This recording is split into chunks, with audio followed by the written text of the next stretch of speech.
We, the jury, unanimously find that the state has established beyond a reasonable doubt the existence of the capital felony was a homicide and was committed in a cold, calculated, and premeditated manner without any pretense of moral or legal justification. I know I'm innocent. But I guess what I know and what I think really doesn't matter. The pressure of a courtroom can break even the toughest criminals. Some beg, some snap, and others, they sit in silence as their fate is sealed. But in one case, the moment the verdict was read, the entire room erupted into chaos, and what happened next stunned the world. Let's dive into the most dramatic courtroom moments of all time. We, the jury, do These were the final minutes of Michael Marin's story and life. do find the defendant, Michael James Marin, guilty of arson of an occupied structure. He's the smartest guy in the room. He's the smoothest talker in the room. He gets all the girls. He's that guy. And he just ran into the brick wall that happens to these characters eventually. Inside a packed Arizona courtroom on June 28, 2012, Michael Marin sat stiffly in his suit, his expression unreadable as the jury filed in. The former Wall Street trader turned millionaire turned convicted felon was about to hear his fate. Just moments later, he would be dead. Years earlier, Marin had been living an extravagant life, traveling the world, collecting art, even piloting his own plane. But behind the luxury was a financial disaster. Deep in debt, with no way out, he came up with a plan: burn down his own mansion and collect the insurance money. In 2009, flames engulfed his $3.5 million home in Phoenix. Okay, and what's your emergency? My house is on fire. Are you going to be able to get out? I've got one of those ladders. You have a ladder where? I'd rather work on that than talk to you, so let me get the hell out of here. But instead of escaping like any normal homeowner, Marin climbed out of a second-story window wearing scuba gear. The bizarre detail raised immediate red flags for investigators, leading to his arrest for arson and fraud. Michael Marin had long left Wall Street and had not worked in several years. And he was quickly running out of money.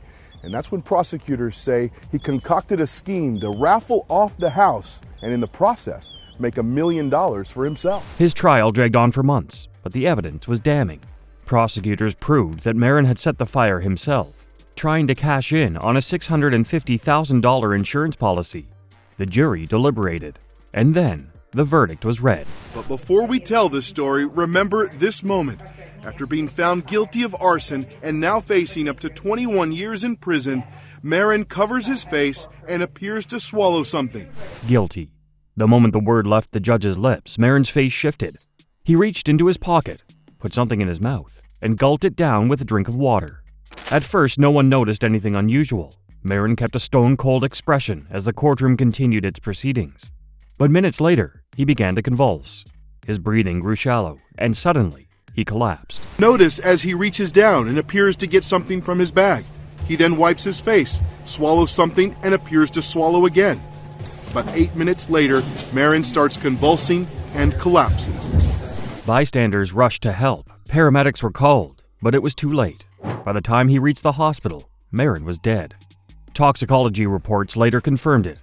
He had swallowed cyanide. The sheriff thinks Marin might have bought the cyanide in powder form and then made his own capsules no bigger than these painkillers right here, and that he may have hatched the plan more than a year ago. The courtroom erupted.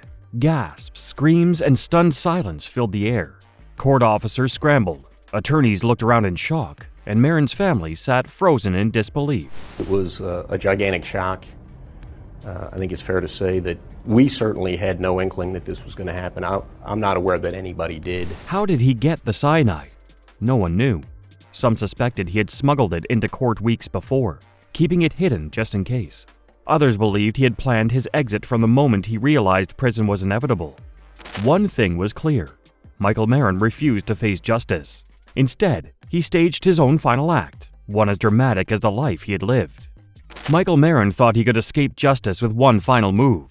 But what happens when a killer doesn't run, doesn't hide, but walks into a crime scene and opens fire? Our next case takes us inside a mass shooting that turned a quiet restaurant into a war zone. An intense manhunt is underway for a gunman who opened fire early today at a Waffle House near Nashville, Tennessee. It happened in the town of Antioch, hours before the sun came up. Investigators say the suspect was arrested by Secret Service last year for being in a restricted area near the White House. Mark Strassman has the latest from Tennessee. It was a quiet Sunday morning on April 22, 2018, when the peace at a Waffle House in Nashville, Tennessee was shattered by a man armed with an AR-15 style rifle. Within minutes, 4 innocent lives were taken, and a community was left in horror. The Waffle House looks like there's a female at the location saying there's a male white who has no clothing on that's shooting at the location. We're getting multiple calls on this. The shooter, 29-year-old Travis Reinking, a man with a disturbing past and a history of erratic, delusional behavior.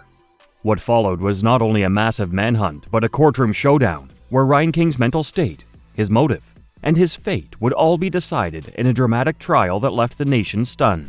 Where he killed 2 more. Reinking got out of his truck, armed with an AR-15 rifle, and started shooting. He clearly came armed with a lot of firepower, intending to devastate the South Nashville area. Reinking walked into the Waffle House just after 3:20 a.m., wearing nothing but a green jacket and carrying a semi-automatic rifle. Without hesitation, he opened fire, killing 2 people instantly outside the restaurant before storming in and continuing his rampage. Inside, customers scrambled for cover as bullets ripped through the building. Employees dove under counters. Patrons crouched behind booths, but no one was safe. 4 people were killed, and several others were injured before one man made a life-saving move. Naked except for a jacket and his gun, and started shooting people. He shot someone at the door, he then shot my friend, and then I hit the ground and tried to keep an eye on him from underneath my car. He shot a couple windows out and then stepped inside to the restaurant and started shooting. James Shaw Jr., a 29-year-old customer, saw his chance. As Reinking paused to reload, Shaw rushed him, wrestled the rifle from his hands, and threw it over the counter. Security video captured the moments customer James Shaw heroically stopped the killing, confronting the gunman, wrestling the weapon away, even getting burned by the gun's barrel. His heroism stopped the massacre and forced Reinking to flee the scene on foot. For the next 34 hours, police searched for the shooter. Reinking had stripped off his jacket and disappeared into the woods, leaving the city on edge. In this weekend's mass shooting at a Tennessee Waffle House has been caught, according to police. And here is the tweet from Metro Nashville Police Department saying, quote, breaking, murder suspect Travis Reinking is in custody, arrested moments ago. Finally, after an intense manhunt, police found him hiding near a construction site, armed with a backpack containing a loaded pistol and ammunition. As the trial unfolded, Reinking's past came under intense scrutiny. His delusions had been well documented, his arrest outside the White House, his claims that Taylor Swift was stalking him, and his erratic behavior leading up to the shooting. His defense argued that he was suffering from schizophrenia, a man lost in his own mind, incapable of understanding the weight of his actions.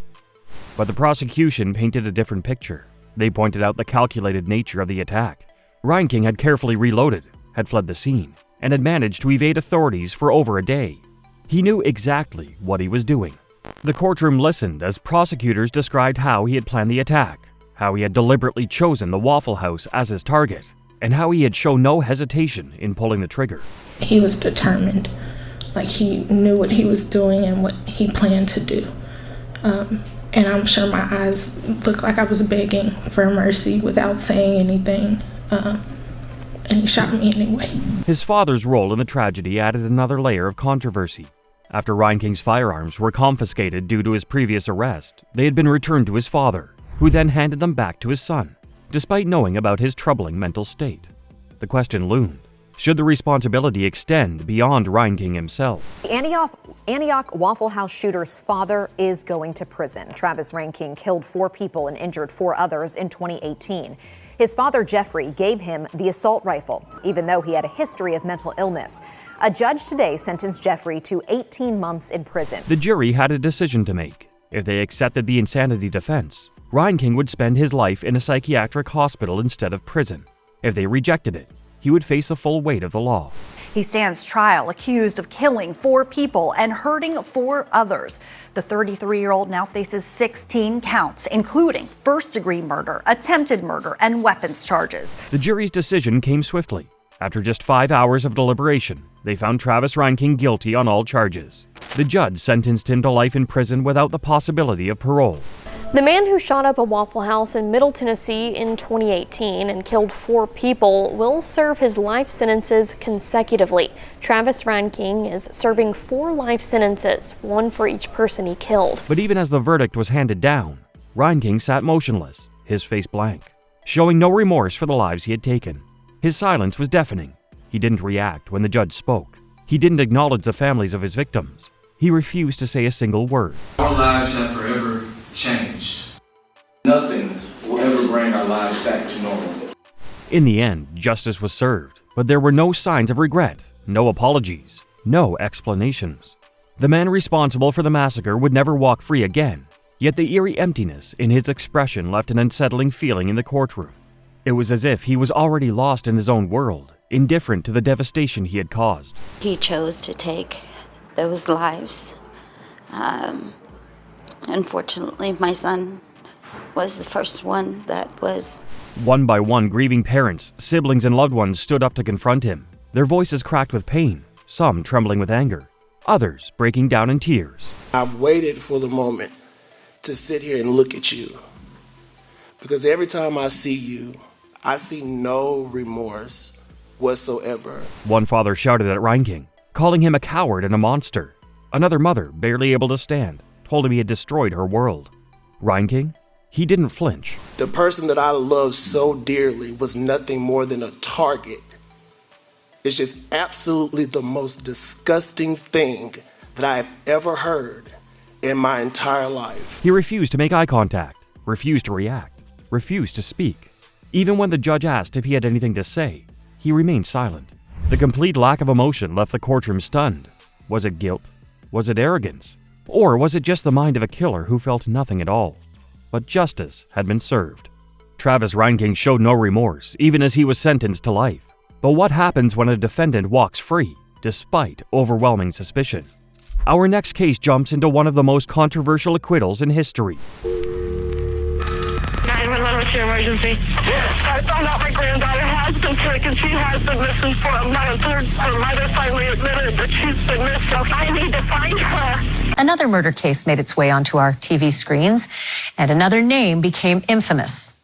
In 2008, a missing toddler from a quiet Orlando suburb became the focus of international news. On June 16, 2008, in Orlando, Florida, 2-year-old Kaylee Anthony vanished without a trace. But what made this case even more disturbing? It took an entire month before anyone reported her missing. And the person who finally made the call, not her mother, Casey Anthony, but her grandmother. By the time police got involved, Kaylee was long gone. And the more they dug into Casey's story, the more they realized it wasn't adding up. There's something wrong. I found my daughter's car today, and it smells like there's been a dead body in the damn car. Okay, what is the 3-year-old's name? Kaylee, Caylee, Anthony. From the moment the investigation began, Casey's behavior was bizarre. She lied to police, claiming Kaylee was with a babysitter named Zanny the nanny.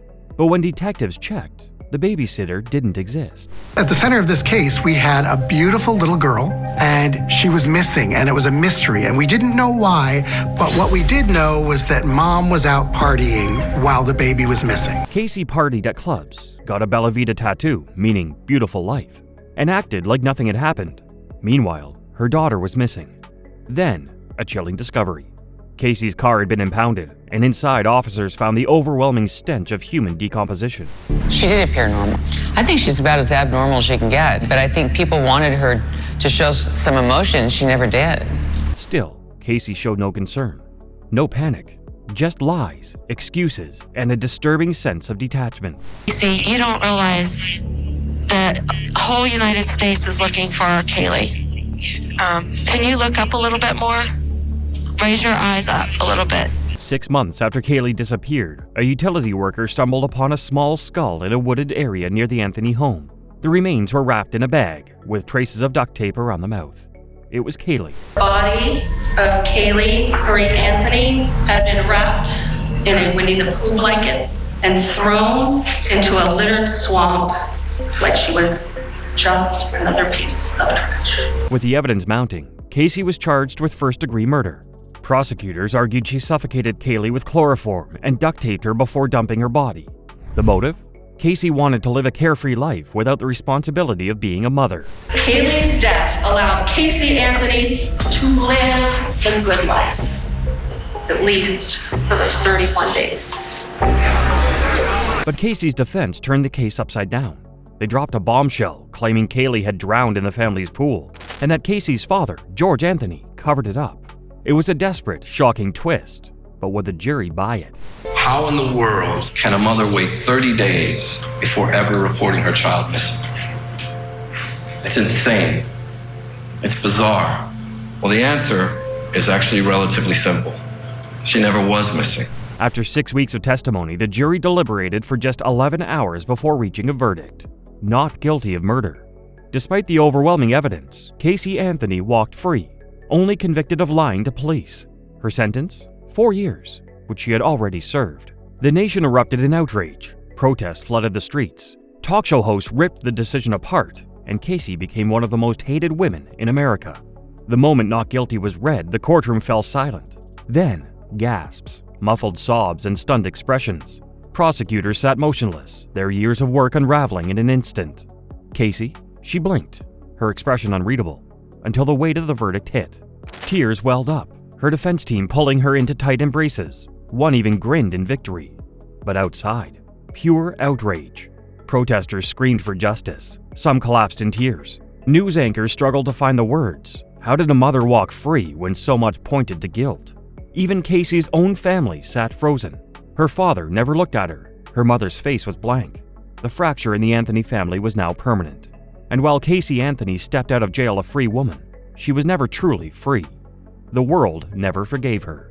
Casey Anthony's trial ended in outrage, but our next case is pure cold-blooded cruelty. A young woman's final moments were horrific, and when her killer faced justice, his reaction made it even worse. Columbia police need your help finding a missing 21-year-old woman, Samantha Josephson. They were kind of throwing her a little party for her for getting into law school. She was tired, wanted to go home. She went outside and called her an Uber. He'd circle, he'd wait. It was almost like a shark circling in the water. She willingly got in the vehicle because she thought it was her Uber. It was supposed to be a night of celebration. On March 29, 2019, 21-year-old Samantha Josephson, a senior at the University of South Carolina, spent the evening out with friends in Columbia's Five Points district. A lively nightlife hub packed with bars, music, and college students. But by morning, Samantha was nowhere to be found. Josephson's classmates say she had dreamed of being a lawyer. She was just a very bubbly, warm, kind person. She was excited about going to law school, and it's very sad that she's gone. We'll miss her a lot. And her father, who shared this photo of his daughter on social media. Hours later, 65 miles away, hunters came across a horrific scene in a remote field. A young woman's lifeless body lay discarded in the dirt, covered in bruises and puncture wounds. It was Samantha. The child locks on, so she cannot open the door, she cannot roll the windows down. They are on and locked. Well, this was more than a missing person, this was an abduction. Surveillance footage from that night told the chilling story. Around 2 a.m., Samantha had stepped outside the bar alone, looking for her Uber ride home. A black Chevy Impala pulled up to the curb, and without hesitation, she got in. She had no idea she had just entered the car of Nathaniel Rowland, and that she would never make it home. The moment the door shut, Samantha was trapped. The child safety locks were engaged, preventing her from opening the door from the inside. The panic must have set in quickly, but there was no escape. I pulled your car over because it matches the suspect. Get your hand in your pocket. What are you, crazy? Get over here. Hey, get over here! I think God had his hand on us that day. There was certainly some divine intervention. The next day, police spotted Rowland driving the same black Chevy Impala. When officers tried to stop him, he ran off, leading them on a brief foot chase before they cornered him and pulled him from the car. What they found inside erased any doubt about his guilt. Samantha Josephson's footprints were on the window of Nathaniel Rowland's Impala. Samantha's blood was everywhere, on the seats, in the trunk, staining the upholstery. Her cell phone and belongings were still inside, tossed carelessly on the floor. Cleaning supplies, hastily gathered, suggested someone had tried to cover up the crime. This knife has the two parallel blades, and it would be stabbed like this.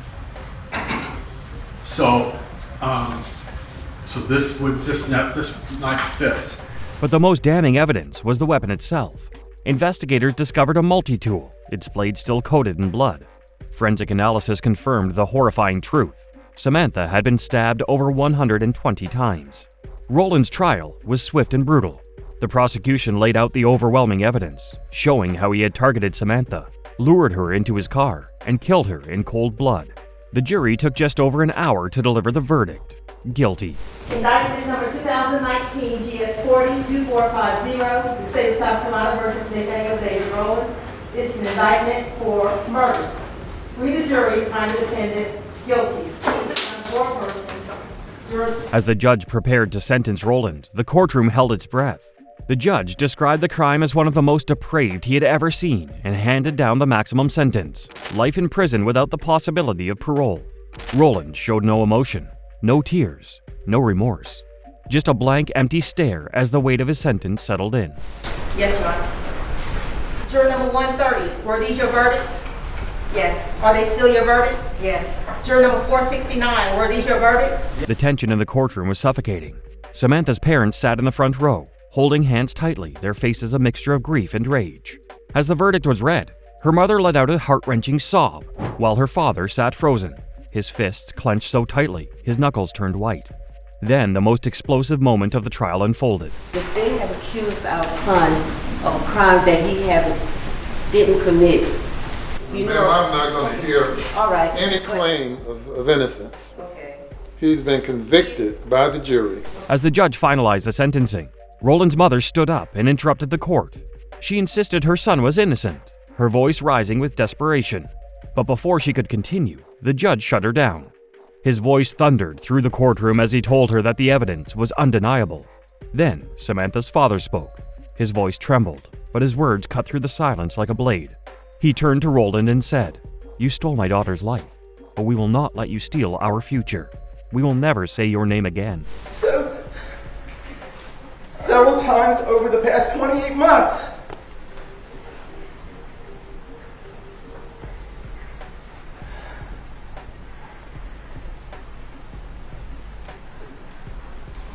Roland was led away in handcuffs, disappearing behind the heavy doors of the courthouse, condemned to spend the rest of his life behind bars.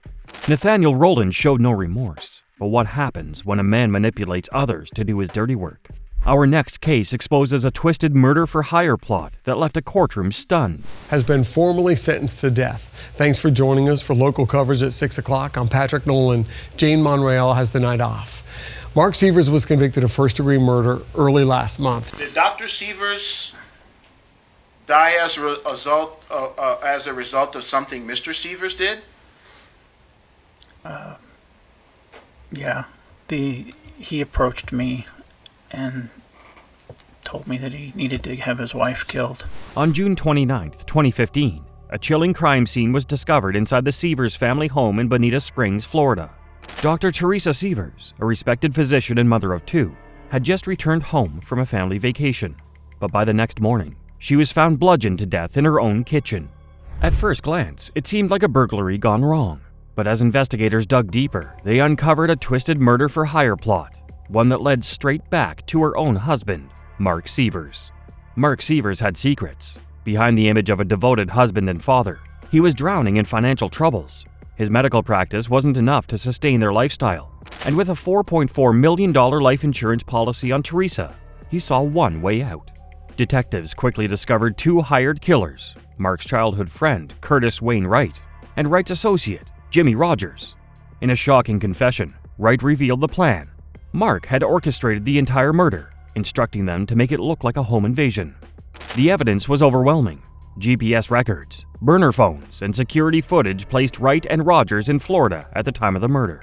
And text messages between Mark and Wright showed disturbing coordination leading up to Teresa's brutal death. The trial exposed chilling details of the murder. Prosecutors laid out how Wright and Rogers entered the Sievers home in the early morning hours, lying in wait for Teresa. When she walked through the door, they ambushed her, beating her with a hammer until she collapsed. But the most shocking moment came when Curtis Wayne Wright took the stand against his best friend. Wright detailed how Mark coldly ordered the hit on his own wife, even asking if he was sure Rogers was up for it. The courtroom sat in stunned silence as prosecutors played recordings of Mark Sievers pretending to grieve, all while knowing he had masterminded the crime. With Wright's damning testimony and a mountain of evidence, the jury found Mark Sievers guilty of first-degree murder. The verdict sent shockwaves through the courtroom. Then came the sentencing. Would Mark Sievers face life in prison or the ultimate punishment? It's the order of the court that you be sentenced to death, sir. Today, Mark Sievers sat stone-faced as he learned his fate. Last month, a jury found Sievers guilty of first-degree murder. After emotional victim impact statements from Teresa's family, the judge made his decision: death. Our girls have tragically lost their mommy, and now they're about to lose their daddy as well. Mark Sievers addressing the court today for the first time, pleading for a life sentence, saying he cannot feel remorse for something he did not do. Mark Sievers barely reacted as he was sentenced to die by lethal injection. He stood motionless, showing no emotion, as his fate was sealed. But in the courtroom, emotions ran high. Teresa's loved ones wept, relieved that justice had finally been served.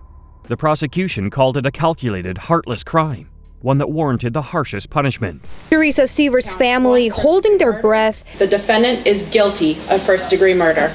As they waited to hear the verdict. But as the family jumped with relief to hear Mark Sievers was found guilty of first-degree murder and conspiracy, Mark Sievers was stone-faced. Yet, even with Sievers on death row, one haunting question remains. How could a man so carefully plan the murder of the woman he once vowed to love? Up next, we turn to the case of Christian Fernandez, the youngest person in Florida's history to be charged as an adult for murder. The youngest person charged as an adult for first-degree murder in Jacksonville's history is set to be released. Christian Fernandez was just 12 years old when he killed his 2-year-old half-brother. In 2011, a mother in Jacksonville, Florida rushed into a hospital carrying her unconscious 2-year-old son. His head was swollen, his body limp. Doctors knew instantly this was no accident. Hours later, his 12-year-old half-brother, Christian Fernandez, was taken into custody, a child charged with a crime that shocked the nation. But as investigators uncovered the truth, the story became even more disturbing. This wasn't just about what Christian had done, it was about what had been done to him. Were you home when this incident happened? Was she home or no? You're definitely home? Because I don't want to catch you in a lie. Christian Fernandez never had a childhood. His mother was barely a teenager when he was born, and his father was later convicted for harming her. By the time Christian was 5, he had already been exposed to violence and neglect. One of the worst moments came in 2010 when his stepfather, Luis Gallegos, took his own life right in front of Christian. The trauma of that night stayed with him. Then, just a year later, everything spiraled out of control. The youngest person charged as an adult for first-degree murder in Jacksonville's history is set to be released. Christian Fernandez was just 12 years old when he killed his 2-year-old half-brother. On March 14, 2011, while home alone with his 2-year-old half-brother David, Christian snapped. At some point, the toddler suffered a brutal head injury. What exactly happened remains unclear, but the impact was devastating. David was left unconscious, fighting for his life. Instead of calling for help right away, Christian's mother, Bianella Susanna, waited hours before taking him to the hospital. By the time she did, it was too late. David's injuries were severe. Doctors determined that he had suffered a skull fracture and brain swelling consistent with intentional force. Investigators turned to Christian. At just 12 years old, he was the only other person in the home. He admitted to pushing David, but details remained unclear. The case quickly took an unexpected turn. Christian wasn't just treated as a child who made a mistake. He was charged as an adult for first-degree murder. At 12 years old, he became the youngest person in Florida's history to face adult prosecution for homicide. The decision sparked national outrage. Was this justice for David? Or was the system punishing another child already trapped in a cycle of violence? You just stand up. I gotta put these on you. So I gotta put these on you. Come on, stand up, buddy. Huh? Stand up for me. After months of legal battles, Christian took a plea deal in 2013, pleading guilty to manslaughter instead of murder. Instead of adult prison, he was sentenced to juvenile detention until his 19th birthday. His mother, Bianella Susanna, was also convicted for failing to seek medical help sooner. She was sentenced to 10 years in prison. Christian was released in 2018, but even after serving his time, his case remains one of the most controversial in U.S. history. In court, Christian sat silent, his expression unreadable. Some saw a dangerous young offender. Others saw a broken child who had been abandoned long before this crime ever happened. David's family wept, heartbroken over a life stolen too soon. Meanwhile, Christian's legal team fought for rehabilitation over punishment, arguing that locking up a child would only continue the cycle of violence. Even today, the debate remains. Was Christian truly guilty, or was he simply another victim, punished for a life he never had control over? Our next case takes us to Wales, where a 14-year-old boy committed a crime so brutal it stunned an entire community. But when investigators uncovered what really happened, the truth was even more disturbing. Described as a smiling, inquisitive boy, 5-year-old Logan Mwangi suffered unspeakable cruelty. A pathologist said the injuries on his tiny body were consistent with a high-speed car crash. In Bridgend, Wales, 2021, a frantic emergency call sent police rushing to the River Ogmore. Moments later, they discovered a 5-year-old boy lifeless in the water, his small body covered in injuries too severe to be accidental. The victim was Logan Mwangi, a kind and loving child. But what shocked the community even more was who was responsible for his death: his 14-year-old stepbrother, Craig Mulligan. As investigators dug deeper, they uncovered something even more disturbing. This wasn't just a tragic act of violence. Craig had been planning it all along. His own home in summer last year at the hands of his mother, Angharad Williamson, her partner, John Cole, and Cole's 14-year-old stepson, Craig Mulligan. From a young age, Craig Mulligan was described as deeply troubled. Social workers raised serious concerns about his violent behavior, his disturbing comments about harming others, and his lack of empathy. For years, he was placed in foster care. But in July 2021, authorities made a crucial mistake. They approved his return to live with his biological father, John Cole, and stepmother, Angharad Williamson. What should have been a fresh start turned into a nightmare for Logan. With just 5 days of Craig moving in, Logan was dead. Behind closed doors, Craig tormented Logan, treating him as less than human. He called him names, bullied him, and made chilling threats. But no one believed he would actually follow through. Until one horrific night, he did. Who dehumanised Logan with their treatment, Angharad Williamson and John Cole. Mrs. Justice Jefford said that by treating him the way they did, they had dehumanised him. On July 31st, 2021, in the middle of the night, Craig and his father dragged Logan from his bed. Craig viciously attacked the 5-year-old, inflicting catastrophic injuries. His small body was left with a fractured skull, a torn liver, and over 50 bruises. Instead of calling for help, Craig, his father, and stepmother tried to cover it up. They wrapped Logan's body in a plastic bag and dumped him in the river, hoping the water would wash away the evidence. By morning, Angharad called emergency services, pretending to be a distraught mother whose son had mysteriously gone missing. But when police arrived, they immediately saw through the lies. Craig Mulligan was arrested, and his behavior in custody sent chills through investigators.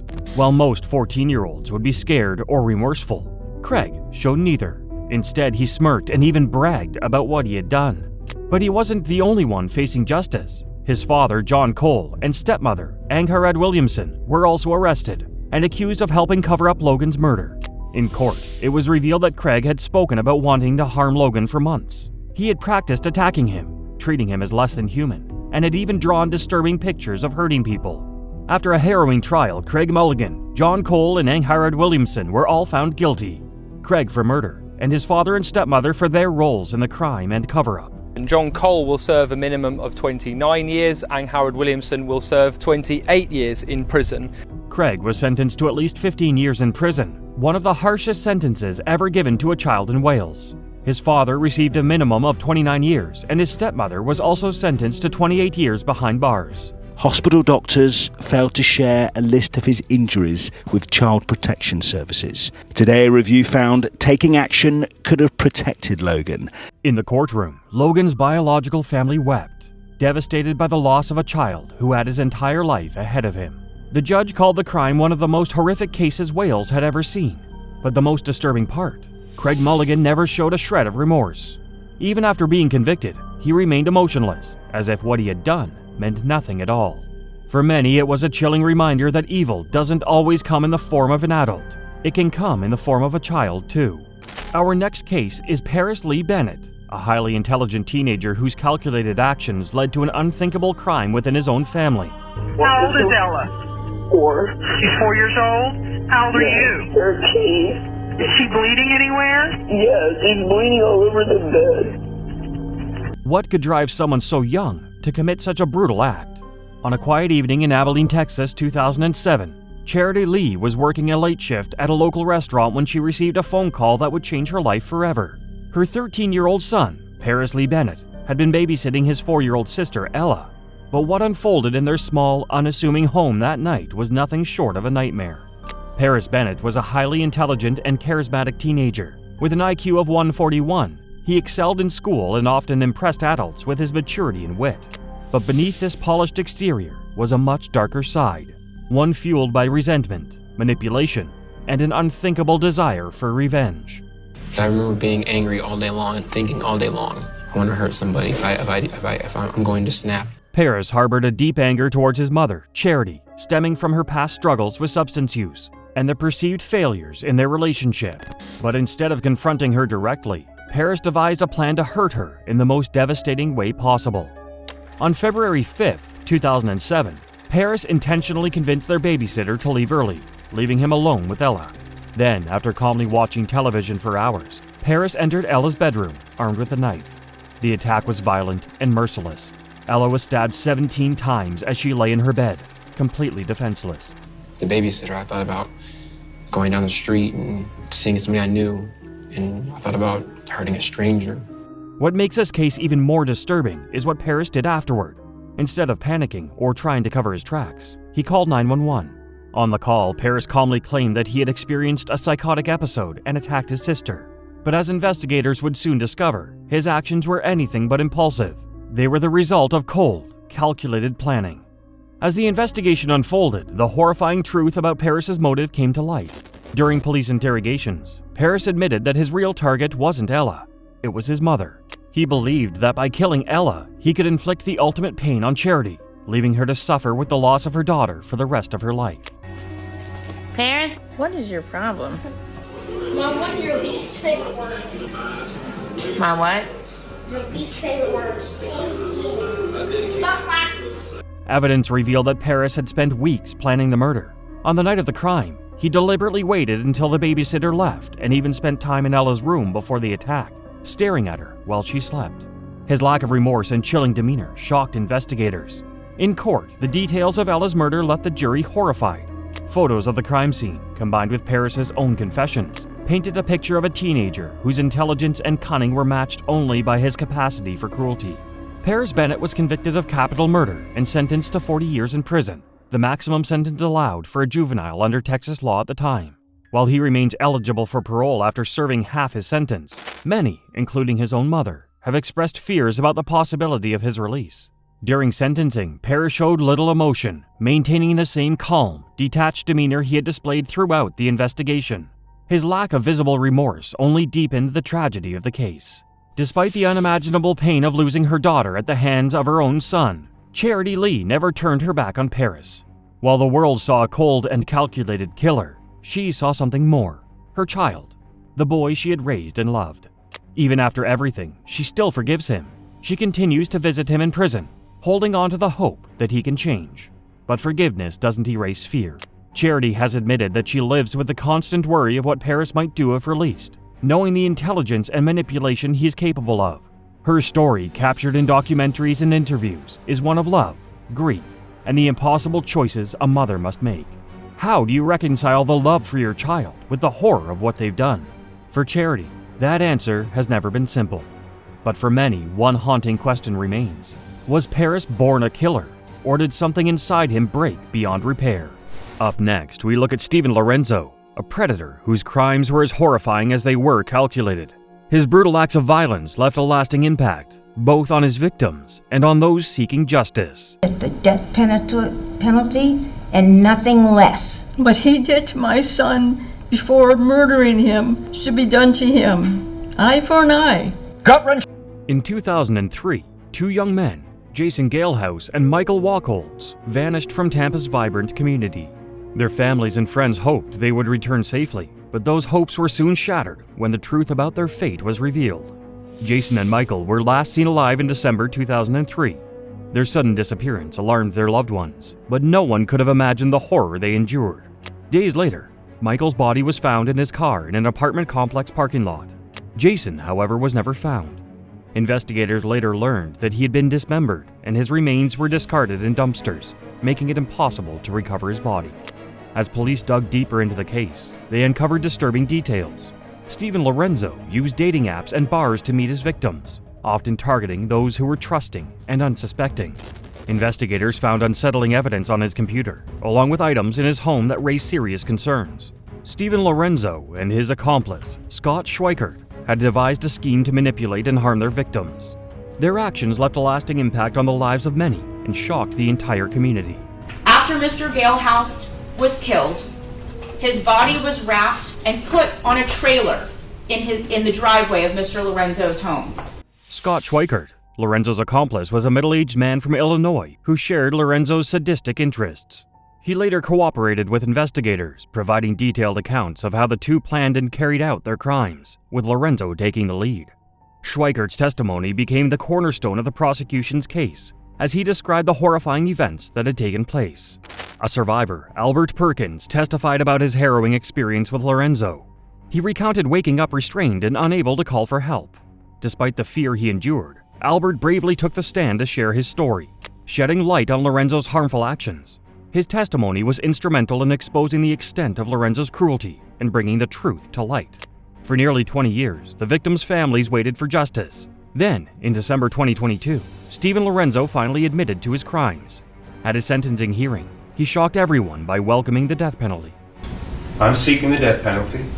It's in my best interest, basically, because it's a comfort. The sooner I can fetch myself a new body and come back again.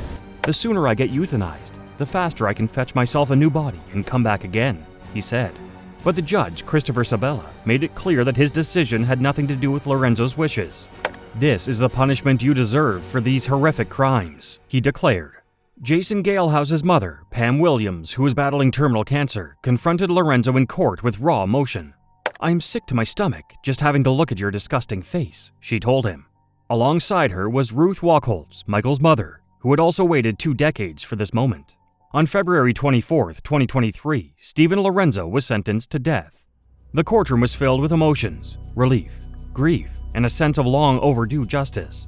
Judge Sabella acknowledged the victims' families' pain, saying, "The thing that was consistent in their testimony is that they have been waiting 20 years for justice. Today, that long wait ends." Ti condanno a morte. That translates to, I sentence you, Mr. Lorenzo, to death. Though nothing can bring back Jason and Michael, their families can finally find some closure, knowing that the men responsible for their suffering will never harm another soul again. Lorenzo's case exposed a predator driven by cruelty. The next case shows that sometimes the most dangerous individuals aren't just killers. They're ideologues willing to take innocent lives for their own twisted beliefs. After I found out he's getting the death penalty, I went outside and I hugged my friends and I started crying and I was just glad it was over. On April 13, 2014, a quiet afternoon in Overland Park, Kansas turned into a scene of horror. Frasier Glenn Miller Jr., an 80-year-old man with a long history of controversial beliefs, tragically carried out an attack outside a Jewish community center and a nearby retirement home. His attack left 3 innocent people dead, none of whom were Jewish, despite his hateful intentions. Miller's path to violence started long before that day. Born in 1940, he once served as a U.S. Army veteran, but later in life, he became involved with divisive and controversial organizations. In the 1980s, he established a group called the White Patriot Party, which promoted exclusionary ideas and beliefs. He even sought public office to share his extreme viewpoints.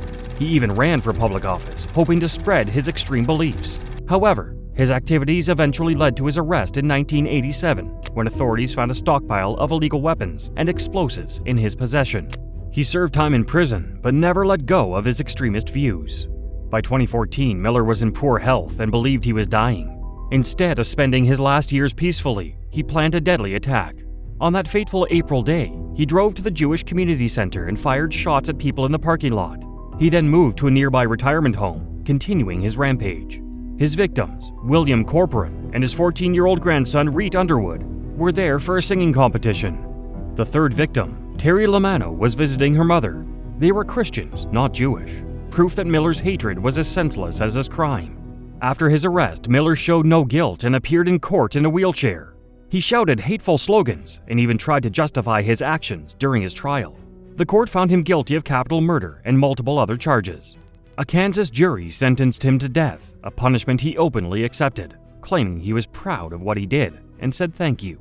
Miller remained on death row until May 3, 2021, when he died in prison at the age of 80. Officials stated that his death was due to natural causes. Though his life ended behind bars, the pain he caused to the victims' families remains. The story of Frasier Glenn Miller Jr. is a reminder of the dangers of hate and extremism. Innocent lives were lost because of one man's violent ideology. But in the end, justice prevailed, ensuring that his actions did not go unanswered. Our next case shows that sometimes the motive is even more chilling: senseless cruelty with no reason at all. His internal life is going to be way worse than whatever he will deal with in this lifetime. I didn't attend any of the court hearings. I couldn't bear to watch what my grandson endured before he was shot. On November 11, 2022, 21-year-old Bryce Salter spent his evening at Y Bar and Bistro in Kalamazoo, Michigan. It was supposed to be just another night out, but when the evening came to an end, Bryce never made his way home. Hours passed and his family grew concerned. They didn't know that something terrible had happened outside the bar that night. Based on the information the press could gather, authorities were soon involved, and an investigation began into what had taken place. Bryce Salter was a young man full of life, known for his love of sports and fishing. He had a smile that could light up a room, according to his grandmother, Brenda Miles.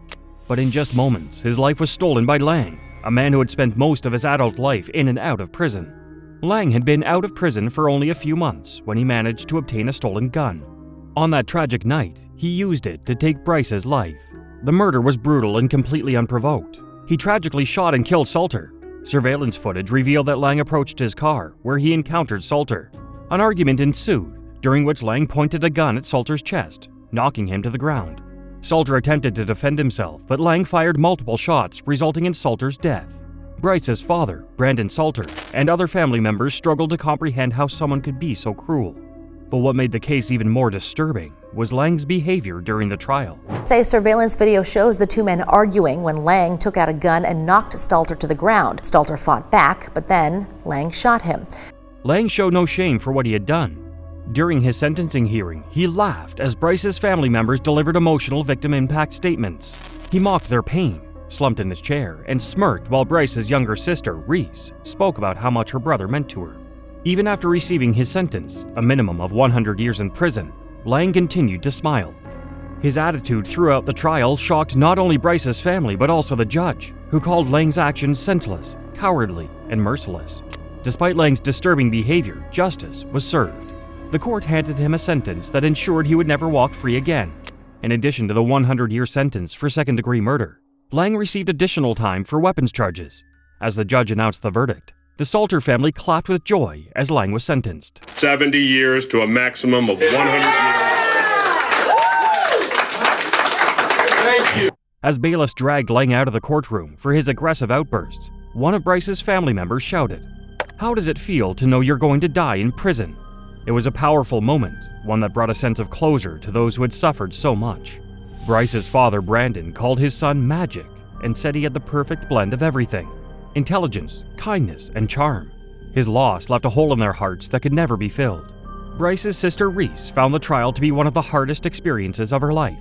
Hearing the details of her brother's final moments was devastating, but seeing Lang mock their pain was even worse. In the end, the Salter family found some comfort in knowing that Lang would never harm another person again.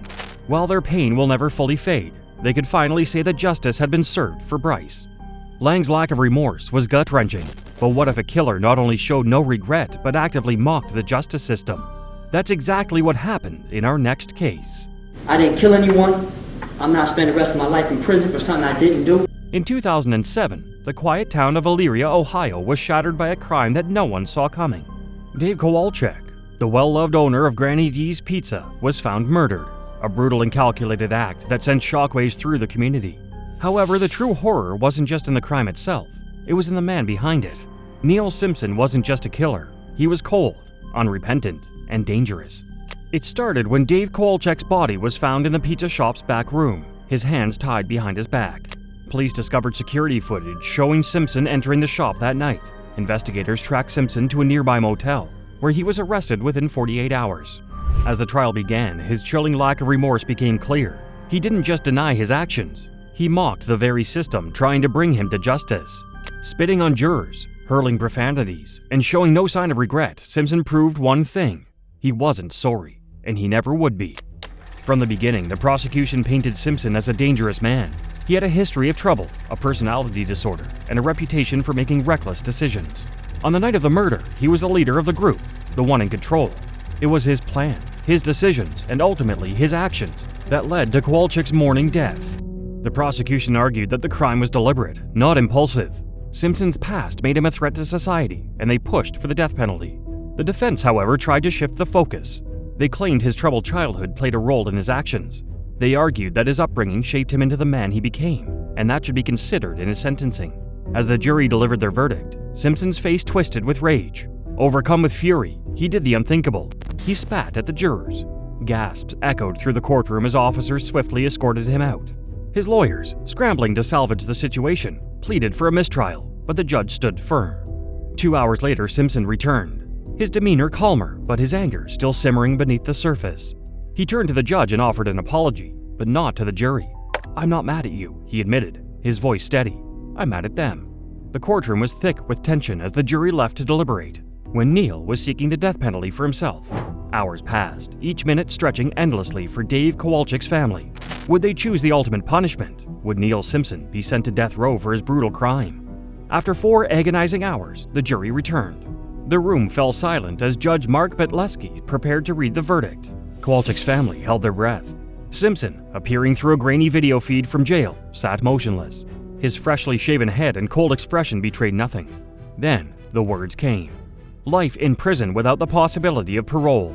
Due to election by the state of Ohio, on count 2, life in prison without the possibility of parole. This was justice, but it would never bring Dave back. However, Simpson didn't flinch. No reaction, no shame, just the same blank stare, as if he had already resigned himself to his fate.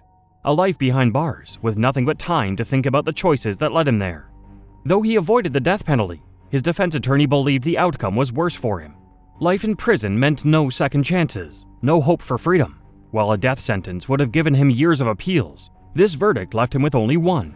His fight for freedom was effectively over. The prosecution stood by the jury's decision, calling it fair and just. The case was closed, and the community could finally move forward. This case is heartbreaking in many ways. A hardworking man lost his life over a senseless crime, leaving his family and loved ones in grief. The trial itself was difficult to watch, especially given Simpson's lack of repentance.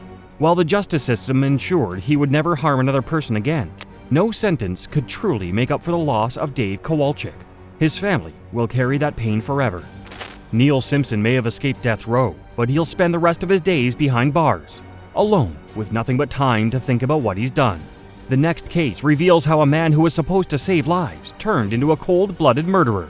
Meditated if there are any number of cases in which a defendant was sentenced to death in Nebraska where the prior conduct did not rise to the level of disregard this defendant has for the value of the life of another human being. Anthony Garcia was once a promising medical student, but his career took a dark turn. Instead of saving lives, he ended up taking them. Between 2008 and 2013, he committed 2 separate double murders in Omaha, Nebraska. His victims were connected to his past failures, and his crimes shocked the community. Garcia had a troubling history in the medical field. After earning his degree, he struggled through multiple residencies, often being forced out due to unprofessional behavior.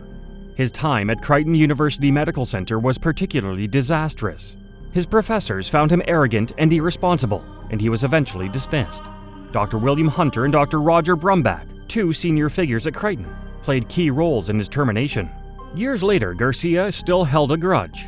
Unable to build a successful medical career, he blamed those who had dismissed him. Then, in 2008, an unimaginable tragedy struck. On March 13, 2008, Dr. William Hunter returned home to find a horrifying scene. His 11-year-old son, Thomas Hunter, and the family's housekeeper, Shirley Sherman, had been brutally stabbed to death. The attack shook the community, but investigators struggled to find a suspect. Witnesses had seen a heavy-set man in a silver Honda near the home, but the case quickly went cold. For 5 years, the families had no answers. Then, in 2013, the killer struck again. On May 14, 2013, Dr. Roger and Mary Brumbach were found murdered in their home. Roger had been shot multiple times and stabbed, while Mary had been stabbed to death. Once again, Knives from the victim's kitchen had been used. Investigators immediately noticed the similarities to the 2008 murders. Their suspicions grew stronger when they discovered an attempted break-in at the home of Dr. Chanda Butra, another former Crichton professor who had classed with Garcia. It became clear that the killer was targeting former colleagues. Detectives began digging deeper into Garcia's background. They discovered that just before the Brumbach's murders, he had purchased a firearm matching the type used in the crime. His credit card records placed him near the crime scene, and his phone had been used to search for the Brumbach address. On July 15, 2013, authorities arrested Garcia while he was driving in Illinois. He was heavily intoxicated, and inside his car, police found a handgun. He was charged with 4 counts of first-degree murder. Finally, in the fall of 2016, a trial. After 16 days of testimony, a jury found Garcia guilty of all 4 murders. Garcia's trial began in October 2016. The prosecution presented overwhelming evidence, including DNA, surveillance footage, and even a chilling confession to an acquaintance where he bragged about killing a young boy and an older woman. Garcia showed little emotion throughout the trial, often wearing headphones and appearing uninterested. After weeks of testimony, the jury found him guilty on all counts. In September 2018, a panel of judges sentenced him to death. Asleep or catatonic. That's how the attorney for revenge killer Anthony Garcia, eyes closed, hands cuffed. He had no reaction, barely any movement during the testimony. He remained silent and even slept when the judge announced his death penalty. His crimes had been calculated, brutal, and fueled by revenge. The case of Anthony Garcia is a chilling reminder of how bitterness and resentment can turn deadly. Instead of moving on from his failures, he chose to take innocent lives. His victims were people who had once been part of his world, yet he saw them as obstacles rather than human beings. For the families of Thomas Hunter, Shirley Sherman, Roger Brumbach, and Mary Brumbach, justice was served, but their pain remains. No sentence can bring back their loved ones, but at least the man responsible can never harm anyone again. Some courtroom moments leave you speechless. Where justice is swift, emotions explode, and the weight of a crime comes crashing down. But these cases are just the beginning. The next video on screen takes you even deeper into the most shocking trials and jaw-dropping sentences ever caught on camera. Keep watching.